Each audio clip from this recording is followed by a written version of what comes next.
1075.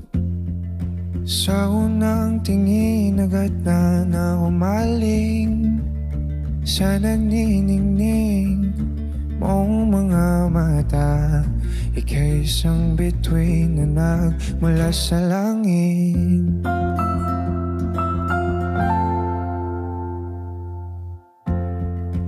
Di ko mawari ang tagal mong tinatangi. Sadya namang nakakabighani.